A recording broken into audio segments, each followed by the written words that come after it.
नमस्कार, आप सभी को स्वागत है हमारे चैनल पे। आज की वीडियो में हम बात करेंगे लीगल मेथड के सेमेस्टर 2 के बारे में। मुझे पता लगा कि कुछ यूनिवर्सिटीज़ में लीगल मेथड सेकंड सेमेस्टर में भी है, तो उसका सिलेबस मैंने मंगवाया और उसका सिलेबस की यूनिट 1 ये आपकी स्क्रीन पे है। इसको अगर आप ध्यान से देखेंगे तो इसमें बेसिकली बात की है administration of justice in presidency towns, ये आपका फर्स्ट टॉपिक है। देन नेक्स्ट इसमें बात की है and the development of courts and Warren Hasting plan of 1772 and the Adalat system of courts, reforms made under plan of 1774 and reorganization made in the plan of courts, Raja Anand Kumar case and Cossijurah case. Basically ये आपका unit 1 है, जिसमें अगर मैं marks की बात करूं तो ये वाला मार्क्स अगर इसकी बात करूं तो मैं ये आपका 12.5 के लिए इंपॉर्टेंट है। And then next Warren Hastings वाला प्लान एंड रिफॉर्म्स, ये दोनों कंपेरेटिव चार्ट बना के 12.5 के लिए इंपॉर्टेंट है। एंड देन ये दोनों केसेस इंडिपेंडेंटली 5 मार्क्स ईच के लिए इंपॉर्टेंट है। तो बेसिकली ये आपका बाइफिकेशन रहेगा।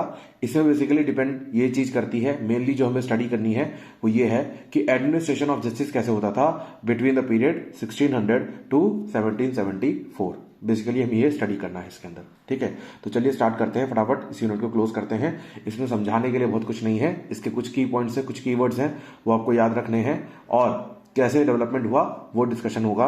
प्रॉपर नोट्स, इलेबोरेटेड वीडियो है, तो प्लीज इसको एंड तक देखें और इस वीडियो को समझें, ठीक है। तो अब पहला टॉपिक ये है administration of justice in presidency towns and development of courts 1600 to 1773 के बीच की बात हो रही है।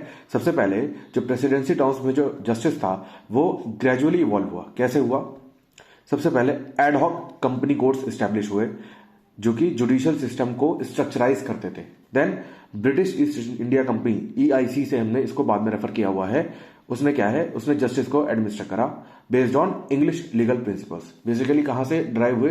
क्योंकि इंग्लैंड ऑलरेडी डेवलप्ड था या डेवलपिंग कंट्री भी था उस वक्त, तो वो इंडिया से बेहतर सिचुएशन में था, तो इसलिए उन्होंने सेट ऑफ प्रिंसिपल्स, क्योंकि ईस्ट इंडिया कंपनी आई इंग्लैंड से थी, तो उन्होंने कुछ लीगल सेट ऑफ प्रिंसिपल्स बनाए जो कि उन्होंने इंडिया पे इन्फोर्स करना शुरू कर दिया। देन इसके बाद ये एक इंपॉर्टेंट एक्ट है, that is regulation act of 1773 which led to the establishment of Supreme Court of Judicature at Fort William, Calcutta in 1774। मतलब ये जो रेगुलेटिंग एक्ट थी इसने सुप्रीम कोर्ट को स्टैब्लिश किया कहां पे? कैलकाटा में इन 1774, ठीक है।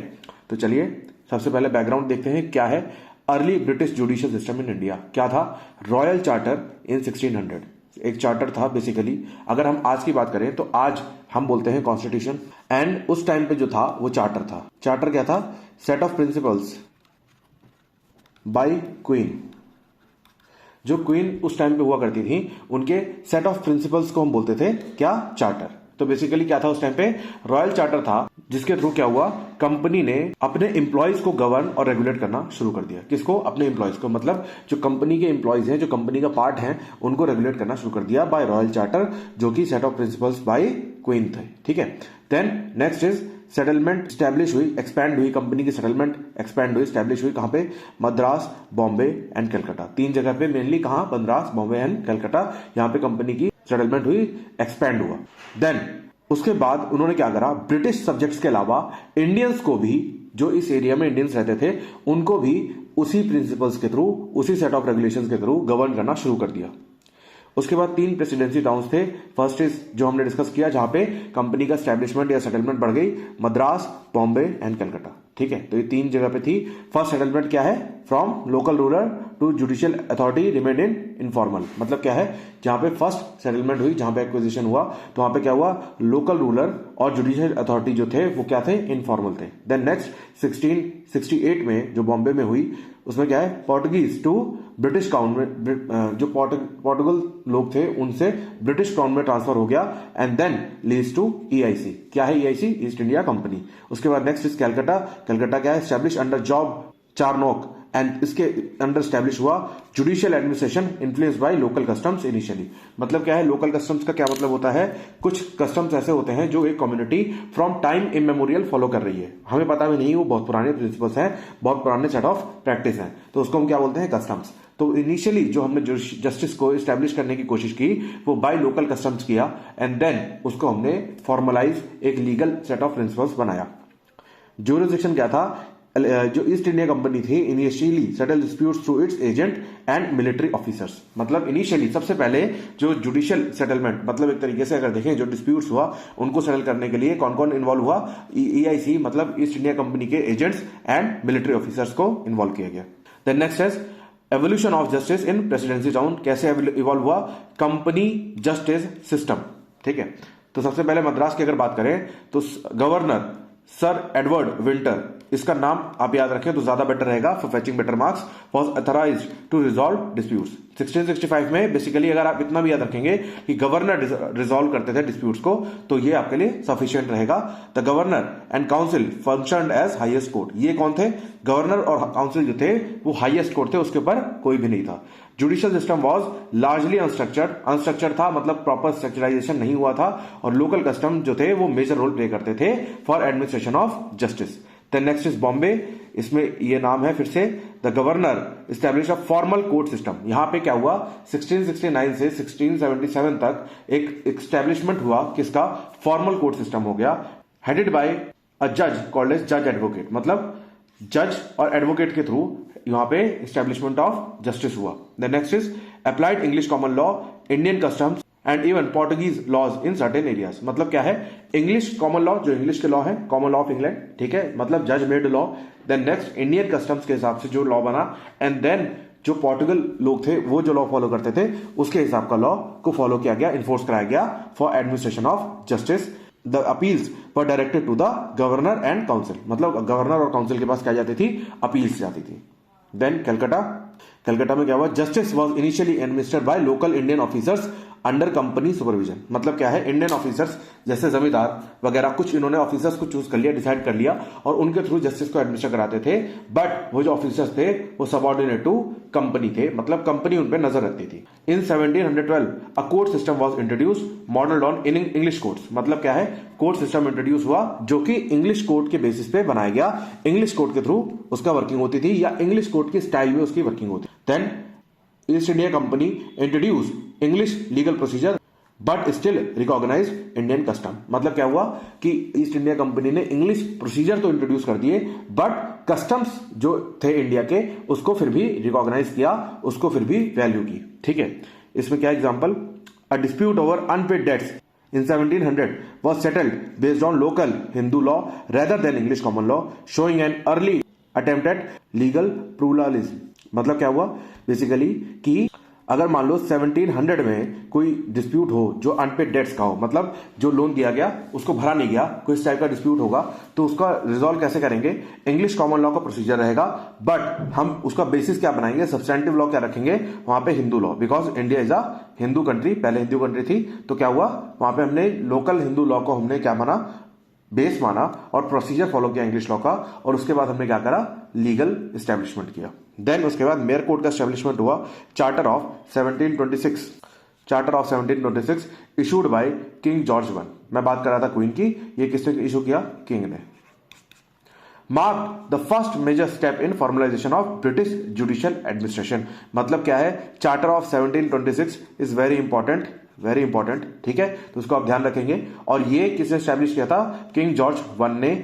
इसने क्या करा, first step in formalisation of British administration को स्टैब्लिश किया। ठीक है, then features of mayor court क्या थे, पहला composition, mayor and 9 aldermen, mayor होते थे और 9 एल्डरमैन, टोटल कितने हुए, टोटल हुए 10। ठीक है, British citizen appointed by governor.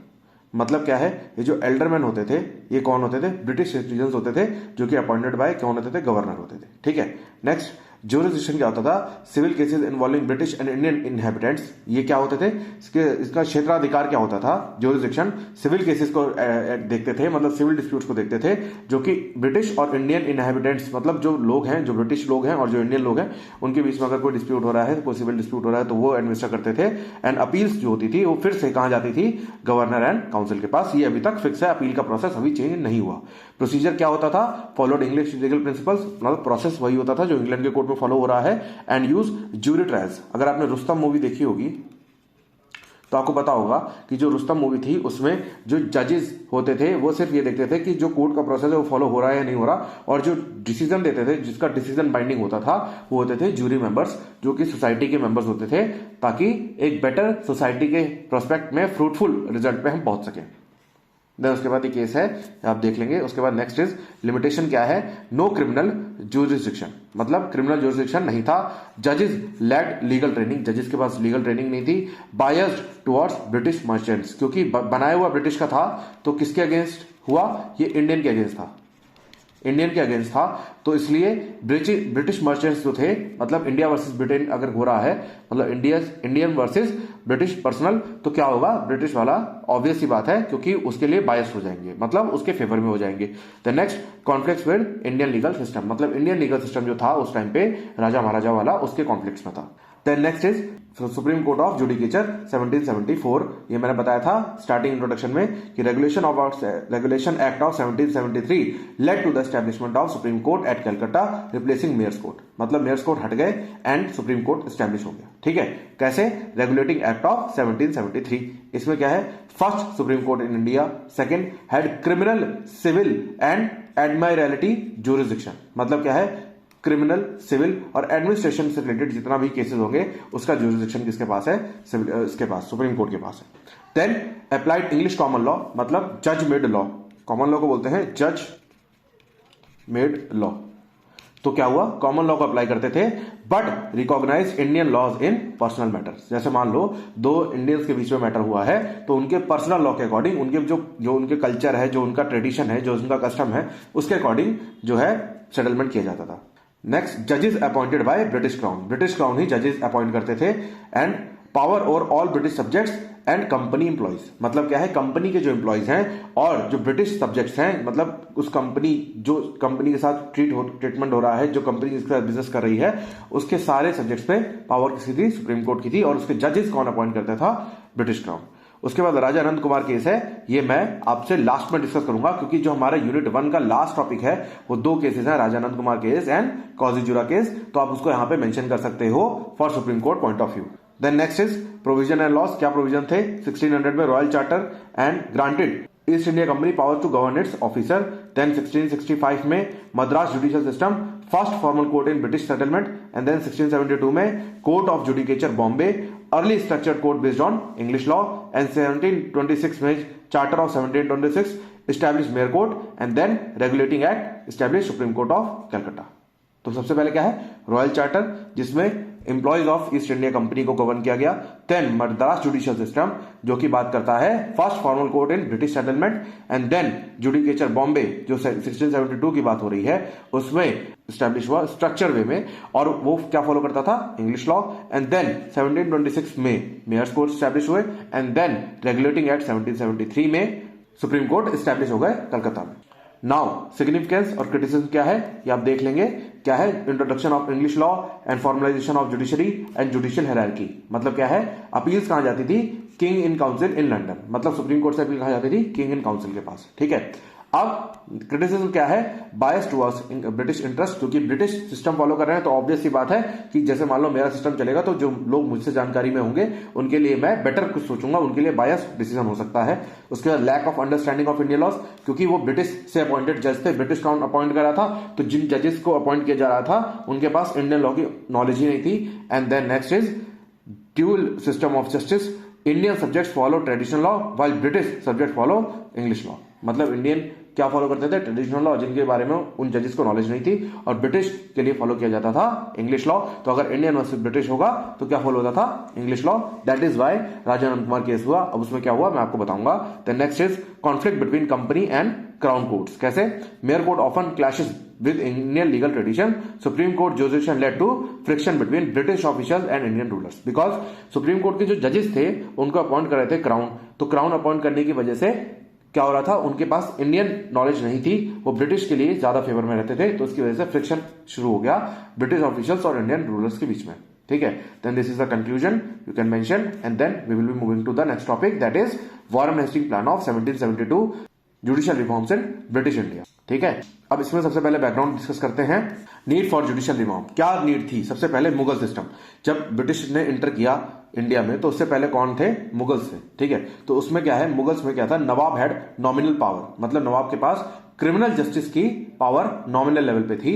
And then next is British East India company controlled revenue and civil justice but lacked clear legal framework. मतलब क्या है, ब्रिटिश ईस्ट इंडिया कंपनी जो आई उसने क्या करा, रेवेन्यू को कंट्रोल किया और सिविल जस्टिस को कंट्रोल किया, बट उनके पास क्लियर लीगल फ्रेमवर्क नहीं था। जैसे मान लो कोई पर्सन जानना चाहे, जैसे आज की डेट में हमें पता करना हो कि हमारे पास कोई राइट है या नहीं है, तो हम किसी भी एक्ट को रेफर कर सकते हैं, तो हमें पता लग जाएगा कि ये राइट इस एक्ट में हमें दिया हुआ है तो हमारा राइट है, अदरवाइज हमारा राइट नहीं है। तो ऐसा कोई उनके पास लीगल फ्रेमवर्क नहीं था। Then next is problem before 1772, corrupt native officers, मतलब जमींदार और दीवान क्या होते थे, करप्ट होते थे, बिक जाते थे, तो वो ब्रिटिश गवर्नमेंट को कहीं ना कहीं प्रॉब्लम कर रहे थे या ईस्ट इंडिया कंपनी को प्रॉब्लम करते थे। Then no standard legal procedure, justice was arbitrary. मतलब क्या हुआ, स्टैंडर्ड लीगल प्रोसीजर कोई है ही नहीं, जस्टिस क्या है, आर्बिट्ररी है। मतलब आर्बिट्ररी का मतलब क्या हुआ, किसी के फेवर में है और किसी के अगेंस्ट में है, विदाउट एनी क्लियर स्ट्रक्चर, जिसका जज, जो जज का मन करेगा उसके फेवर में जज बात करेगा। Then next, confusion between English and Indian principles. मतलब क्या है, इंग्लिश और इंडियन प्रिंसिपल्स के बीच में कंफ्यूजन थी कि कब किसको अप्लाई करना है। To fix this issues, Warren Hasting governor general थे from 1772 to 1785, introduce a new judicial system in 1772 to bring uniformity. अब क्या थे provisions, first is reorganisation of civil and criminal courts. मतलब अभी तक क्या था, सिर्फ सुप्रीम कोर्ट थे, अब उन्होंने क्या करा, सिविल और क्रिमिनल कोर्ट्स को रीऑर्गेनाइज वे में इंट्रोड्यूस कर दिया। ठीक है, अब फर्स्ट सिविल कोर्ट्स, जिसको हम बोलते थे दीवानी अदालत, दीवानी अदालत, इसके हेड कौन होते थे, कलेक्टर।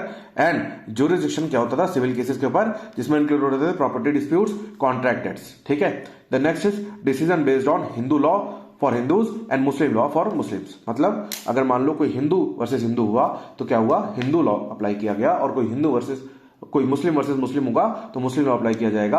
और इसकी जो अपील होती थी वो कहां जाती थी, सदर दीवानी अदालत कलकत्ता। मतलब कहां जाती थी, हाईएस्ट कोर्ट सिविल कोर्ट क्या था, सदर दीवानी अदालत कलकत्ता। देन क्रिमिनल कोर्ट्स को क्या बोलते थे, निजामत अदालत।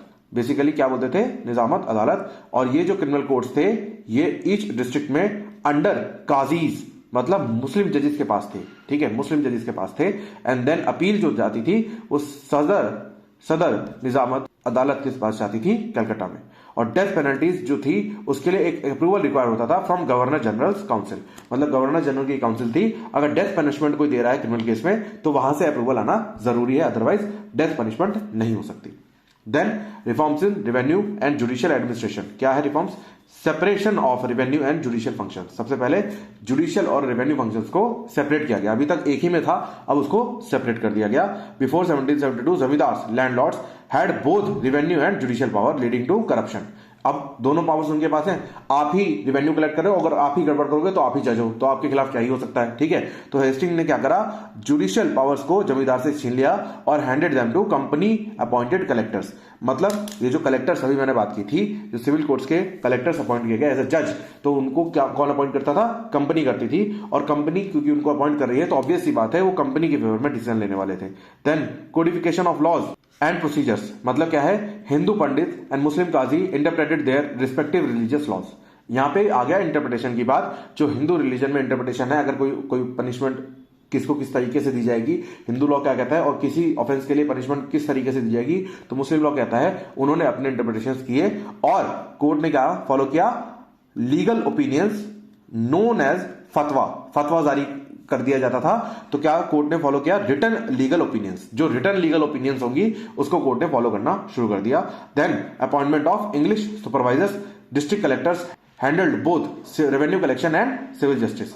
जो डिस्ट्रिक्ट कलेक्टर्स थे जो अपॉइंटेड बाय कंपनी थे, उन्होंने रेवेन्यू कलेक्शन और सिविल जस्टिस को क्या करा, हैंडल करना शुरू कर दिया। Then establishment of appeal courts, to central courts in Calcutta. Appeal कहां जाएगी, दो मैंने बताया, एक सदर दीवानी अदालत जहां पे सिविल कोर्ट्स की अपील जाएंगी, एंड दूसरा सदर निजामत अदालत दैट इज क्रिमिनल कोर्ट की अपील सेंटर। तो इन दोनों को क्या बोला गया, हाईएस्ट कोर्ट ऑफ अपील। ठीक है, तो बेसिकली क्या है, इनके पास अपील जाएगी। And these acted as appellate court to ensure consistency in judgments. मतलब अगर जजमेंट से कोई भी नाखुश होगा तो इन कोर्ट्स में अपील कर सकता है। सिविल केस के लिए सिविल कोर्ट में that is Diwani Adalat, and then criminal court के लिए Nizamat Adalat. Court fees removed to encourage poor to seek justice. Court fees का सिस्टम खत्म कर दिया गया ताकि हर गरीब से गरीब आदमी भी जस्टिस क्लेम कर सके। और जजेस were paid fix salaries to reduce bribery and corruption. जजेस को फिक्स सैलरी देने लगे ताकि जजेस क्या करें, अपनी सैलरी के लिए किसी से करप्शन या फिर रिश्वत को एक्सेप्ट ना करें। Then protection of indigenous laws and rights. Basically क्या है, एप्लीकेशन ऑफ पर्सनल लॉज, ये मैंने बताया। इंटरप्रिटेशन धर्मशास्त्र के अनुसार जो है इंटरप्रिटेशन किया गया और रिटन इंटरप्रिटेशन को क्या किया गया, अप्लाई किया गया। और देन मुस्लिम्स के लिए शरिया लॉ को फॉलो किया गया। ठीक है। Then next is abolition of private zamindari courts. जो प्राइवेट जमींदार थे उनका एबॉलिशन हो गया, मतलब जमींदार के पास केवल अब कलेक्शन ऑफ रेवेन्यू की पावर रह गई और वो भी जुडिशियल पावर किसके पास चली गई, कलेक्टर्स के पास। देन इंपैक्ट क्या था, पॉजिटिव इंपैक्ट, ये आप देख लेंगे। एंड देन नेगेटिव इंपैक्ट, ये बेसिकली क्रिटिसिज्म है कि इसका नेगेटिव इंपैक्ट क्या था। And then this is your important case, ये भी मैं डिस्कस करूंगा। तो जैसे ही मैं ये केस डिस्कस करूंगा तो आपसे क्वेश्चन कोई भी पूछा जाए आप वहां पे उस केस को मेंशन कर सकते हैं। Then this is the conclusion. Now next topic is adalat system of 1774 court reforms under Warren Hastings plan. Adalat system क्या था, first is need for judicial reform in 1774। What was the need, background क्या था उसका।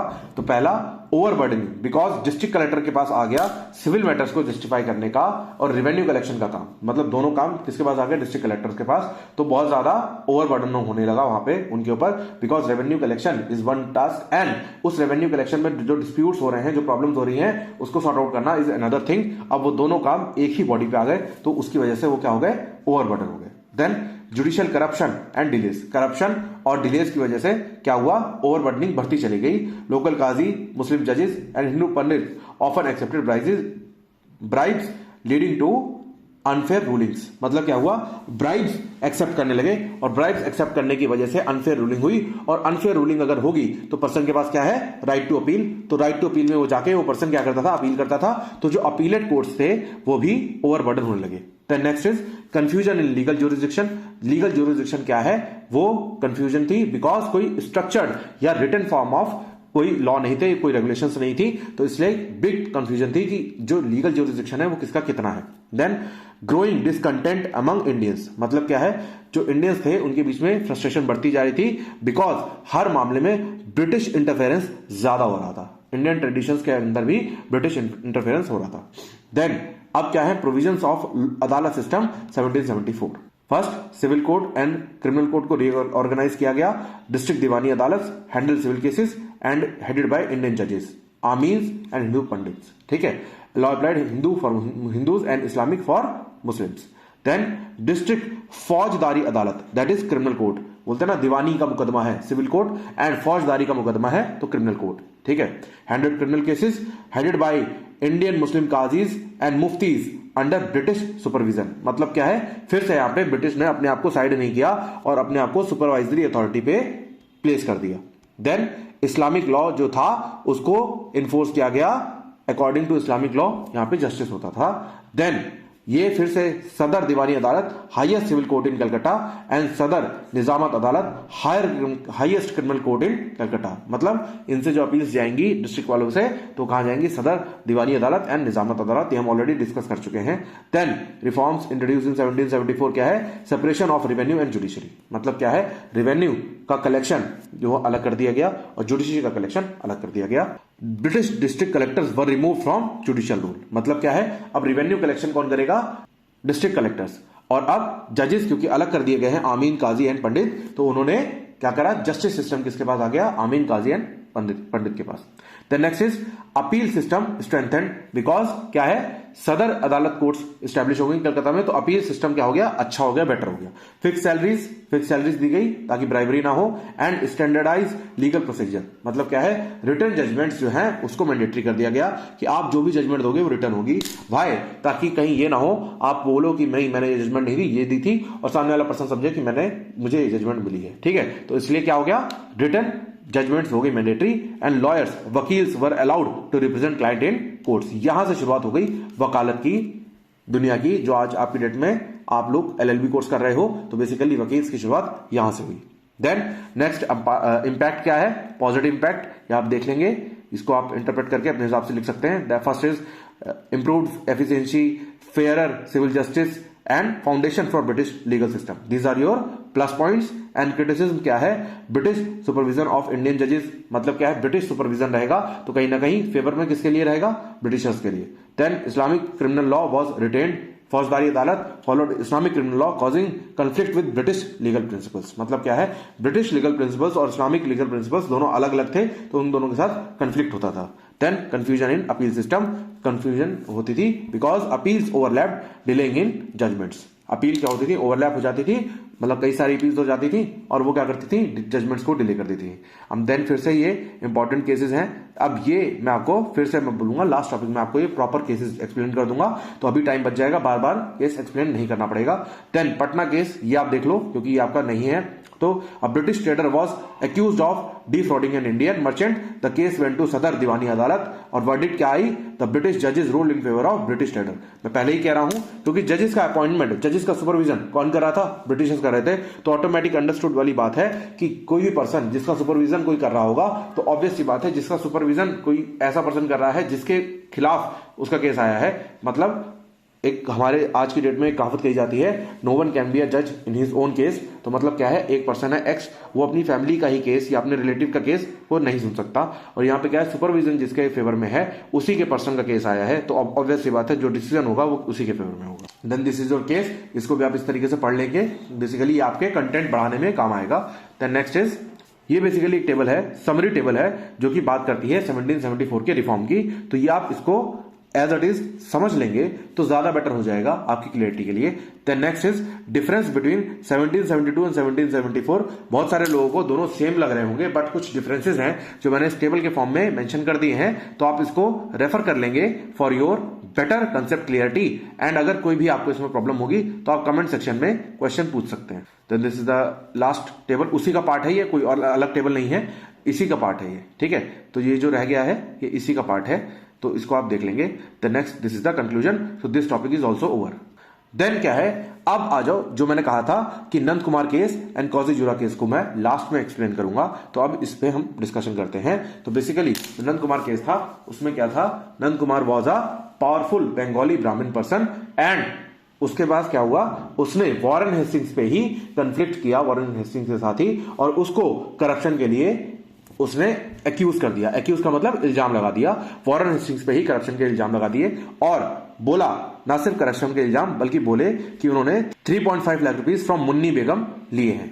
Munni Begum case ऊपर निकल गया, आपने पढ़ा होगा अगर, तो मैं एक बार वो भी डिस्कस कर ही देता हूं। Munni Begum case, Munni Begum was a widow was denied her property inheritance. मतलब मुन्नी बेगम जो थी वो विडो थी और उन्होंने अपनी जो उनकी प्रॉपर्टी थी, जो उनके हस्बैंड की प्रॉपर्टी थी, वो उनको मिलनी चाहिए थी बट डिनाई कर दिया गया। She filed case under Hindu inheritance laws and district Diwani Adalat ruled in her favour based on Hindu personal law. ठीक है, ये जो है क्या हुआ, डिस्ट्रिक्ट दीवानी अदालत ने हिंदू लॉ के हिसाब से उनके फेवर में जजमेंट दे दी।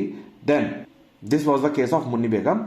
अब क्या हुआ, इस केस के चलते उन्होंने बोल दिया कि मुन्नी बेगम से उन्होंने 3.5 लाख रुपीस दिए हैं to appoint her as guardian of young nawab. मतलब क्या हुआ, जो नवाब थे उनकी गार्जियन अपॉइंट करने के लिए, क्योंकि तभी तो उनको इनहेरिटेंस के लिए मिलेगा, तो उनकी गार्जियन अपॉइंट करने के लिए उनको 3.5 लाख रुपीस देने पड़े। किसको, वॉरेन हेस्टिंग्स को। तो ऐसा उन्होंने करप्शन के चार्जेस लगाए एंड देन इस केस को फॉर्मली प्रेजेंट करा before supreme court of Bengal, before supreme council of Bengal.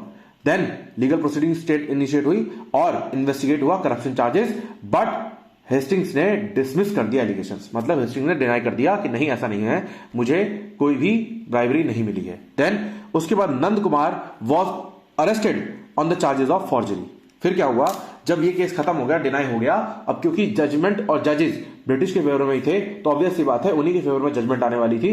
तो जब ये केस डिनाई हो गया और जो वॉरेन हेस्टिंग्स थे उनको बाइज्जत बरी कर दिया गया, तब क्या हुआ, जो नंद कुमार थे उनके अगेंस्ट वॉरेन हेस्टिंग्स ने चार्ज लगा दिया फॉर्जरी का। ये बहुत ही कॉमन था उस वक्त कि अगर आप उनके खिलाफ आवाज उठाओगे तो आपके खिलाफ 2-4 फर्जी केस डाल दिए जाएंगे, और क्योंकि जजेस उनके फेवर में है तो ऑब्वियस सी बात है आपको पनिशमेंट तो होगी होगी।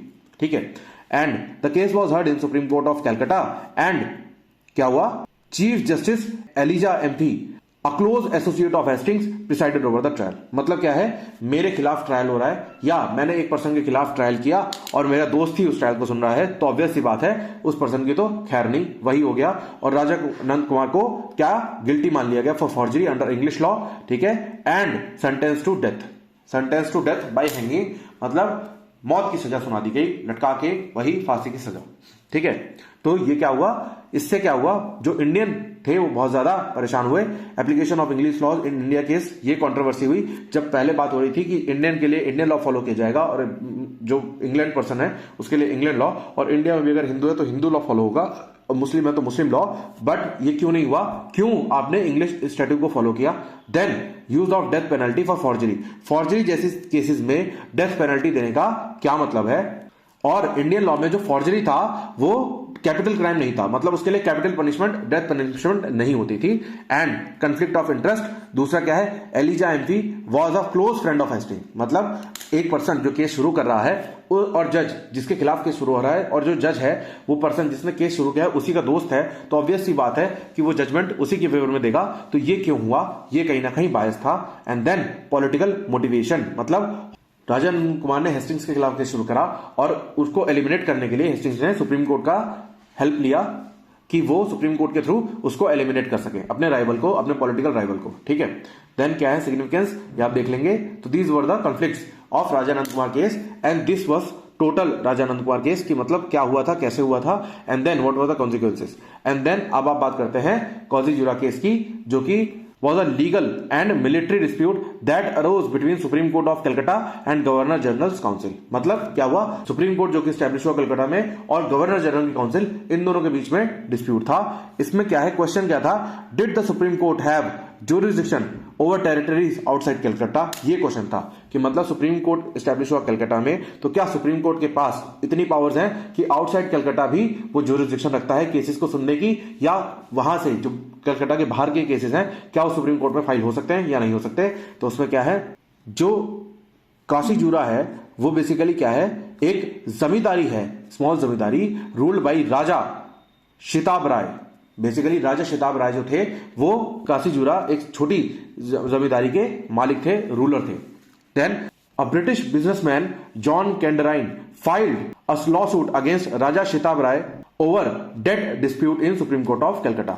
मतलब क्या हुआ, डेट डिस्प्यूट की वजह से जो ये पर्सन थे, जो बिजनेसमैन थे, ब्रिटिश बिजनेसमैन, उन्होंने राजा शिताब राय के अगेंस्ट केस फाइल किया सुप्रीम कोर्ट ऑफ कलकत्ता में। Supreme Court issued arrest warrant against Raja Shitab Rai, however Governor General council led by Warren Hasting refuse to enforce the warrant, arguing that Supreme Court jurisdiction was limited to Calcutta. मतलब क्या हुआ, जो governor general की council थी, जो कि head थे जिसके वॉरेन हेस्टिंग्स, तो उन्होंने अपना प्लान इंट्रोड्यूस करा था जुडिशियल रिफॉर्म के लिए, तो उन्होंने क्या करा, डिनाई कर दिया उस वारंट को इन्फोर्स करने से, बिकॉज जो कलकत्ता है, वो जो सुप्रीम कोर्ट है कलकत्ता का, वो आउटसाइड कलकत्ता कैसे इन्फोर्स कराएगा कोई भी चीज, इस पॉइंट पे उन्होंने डिनाई करा और ये लॉजिक दिया कि ये वारंट जो है इन्फोर्स नहीं हो सकता। और काशी जूरा जो था वो आउटसाइड कलकत्ता था, तो supreme court had no authority है। मतलब उनका ये कहना था कि सुप्रीम कोर्ट की अथॉरिटी कहां तक लिमिटेड है, because Supreme court of Calcutta है तो कलकत्ता तक लिमिटेड। अब कंफ्लिक्ट क्या है between Supreme Court, the first is supreme Court sent British officers to arrest Raja Shitab Rai but local authorities refuse to comply, उन्होंने रिफ्यूज कर दिया। Then to enforce courts order, Supreme Court official attempted to use military force, उन्होंने military force का use करने का कोशिश की। The Governor general Warren Hastings and his council saw these judicial overreach and oppose it, इन्होंने क्या करा, इस जुडिशियल ओवररीच को, जहां मिलिट्री इन्फोर्समेंट की बात आ गई, इसको उन्होंने अपोज करा और क्लैश हो गया between British army loyal to Hastings and officer sent by Supreme court. इन दोनों में ही क्लैश हो गया आपस में कि मतलब वो ब्रिटिश आर्मी जो हेस्टिंग्स के साथ लॉयल थी और जो सुप्रीम कोर्ट के ऑफिसर्स थे उनके बीच में ही क्लैश हो गया। और रेजोल्यूशन क्या निकला, ultimately governor general Warren Hastings prevailed, arrest warrant was nullified. जो राजा शिताब राय के अगेंस्ट जो अरेस्ट वारंट था उसको नलिफाई कर दिया गया और वॉरेन हेस्टिंग की जीत हो गई। The case highlighted jurisdiction conflict between Supreme court and governor General council. मतलब क्या है, यहां पे जुरिसडिक्शन का ही क्लियरिटी नहीं है। कितनी बड़ी बात है, कोई भी वर्किंग अथॉरिटी है उसको यही नहीं पता कि उसका एरिया ऑफ वर्क कहां पे है, ठीक है। The next is led to later reforms under the Act of 1781, which clarified that Supreme Court jurisdiction was limited to Calcutta and British subjects, and it had no authority over zamindars and Indian rulers outside Calcutta. Basically 1781 में बताया गया कि जो supreme court of Calcutta है उसकी जो authority है वो कलकत्ता तक लिमिटेड है, और जो लोग कंपनी के एम्प्लॉय हैं, मतलब सब्जेक्ट्स ऑफ कंपनी है या ब्रिटिश सब्जेक्ट्स हैं, सिर्फ उन तक पावर है, वो भी कलकत्ता तक लिमिटेड है। और कलकत्ता के बाहर जो भी जमींदार हैं और इंडियन रूलर्स हैं उनके पास सुप्रीम कोर्ट ऑफ कलकत्ता की कोई भी पावर नहीं है, उनके जुरिडिक्शन में वो लोग नहीं आते। Then this is the significance क्या है? Restricted supreme court power, strengthen governor general authority and led the foundation of act of 1781। ठीक है, तो बेसिकली ये इसके सिग्निफिकेंस है। And then this is the comparison case, मतलब नंद कुमार केस और कॉजीजुरा केस में क्या डिफरेंस है ये आप देख लेंगे। ठीक है, उसके बाद दिस इज द कंक्लूजन। ये आप पूरी टेबल को एक तरीके से देखेंगे, और अगर आप एग्जाम में इन दोनों को कंपेयर करते हैं और सेम क्वेश्चन आता है इन दोनों के कंपैरिजन का, तो आपके लिए बेटर हो जाएगा कि आप इसको क्या करो, एक कंपैरिजन टेबल वहां पे ड्रॉ करके आप दोनों की चीजें बताओ और इसका सिग्निफिकेंस बताओ और उसका सिग्निफिकेंस बताओ, तो दैट विल बी बेटर। तो कॉजीजुरा केस की वजह से क्या आया? Legal reforms under act of 1781 आए। और जो नंद कुमार केस था उसमें क्या हुआ कि British biased system of judiciary पता लगा कि ब्रिटिश सिस्टम कितना बायस्ड है। तो this is the conclusion, so that is it. आपकी यूनिट पूरी तरीके से कंप्लीट हो गई है। अब मिलते हैं बहुत जल्दी नेक्स्ट यूनिट में, यूनिट नंबर 2 में। मुझे उम्मीद है आपको समझ में आ गई होगी। So thanks to that subscriber जिसने हमें ये सिलेबस दिया और मैं आपकी हेल्प कर पा रहा हूं। सो अगर कोई भी वीडियो आपको रिकमेंड करनी हो तो आप कमेंट सेक्शन में बोल सकते हैं। So thank you for watching and मिलते हैं नेक्स्ट वीडियो में।